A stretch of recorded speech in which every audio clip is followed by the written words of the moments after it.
Hello நண்பர்களே, எல்லாரும் எப்படி இருக்கீங்க?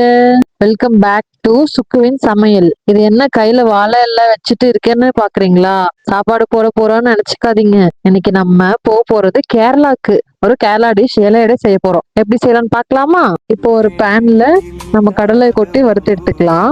இப்போ ஒரு பவுல்ல 2 கப் அரிசி மாவு அளந்து கொட்டிக்கலாம். அடுத்து நம்ம மாவு கூட ஒரு பிஞ்சு சால்ட் ஆட் பண்ணிக்கலாம். சால்ட் ஆட் பண்ணிட்டு நம்ம சூடு வச்சிருக்க தண்ணியை கொஞ்சம் கொஞ்சமா ஆட் பண்ணி நல்லா சப்பாத்தி மாவு கன்சிஸ்டன்சி வர அளவுக்கு பிசைஞ்சு எடுத்துக்கோங்க.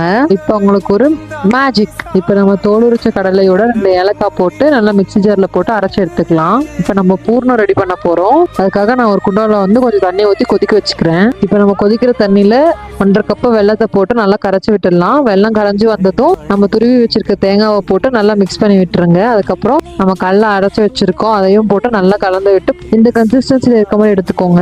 இப்போ நம்ம வாழை சின்ன சின்னதாக கட் பண்ணி வச்சிருக்கோம். அதில் நம்ம பசஞ்சு வச்சிருக்க அரிசி மாவை எடுத்து ஒரு குட்டி உருண்டையா வச்சுட்டு அதில் பூர்ணம் வச்சு ஸ்டஃப் பண்ற அளவுக்கு தட்டி எடுத்துக்கலாம். நம்ம இட்லி குண்டாவில் கொஞ்சம் தண்ணி ஊற்றி வச்சுக்கலாம். இப்போ நம்ம ரெடி பண்ணி வச்சிருந்த பூர்ணத்தை மாவுக்கு நடுவில் வச்சு வாழை மூடி விட்டுருங்க. மூடி விட்டதும் இட்லி குண்டால செகண்ட் தட்டை வச்சுட்டு நம்ம ரெடி பண்ணி வச்சிருந்த இலைகளை மூடி ஒன்னொன்னா வச்சிருங்க.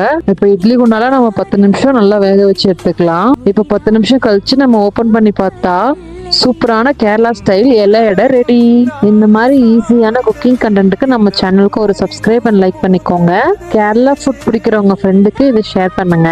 உங்க குழந்தைங்களுக்கு அவுட் சைட் ஃபுட் மட்டும் வாங்கி கொடுக்காம இந்த மாதிரி ஒரு டைம் வீட்ல செஞ்சு கொடுத்து பாருங்க, சூப்பரா இருக்குன்னு சொல்லுவாங்க. இப்ப நானும் சாப்பிட்டு பார்த்துட்டு சொல்றேன், இது ரொம்ப சூப்பர்.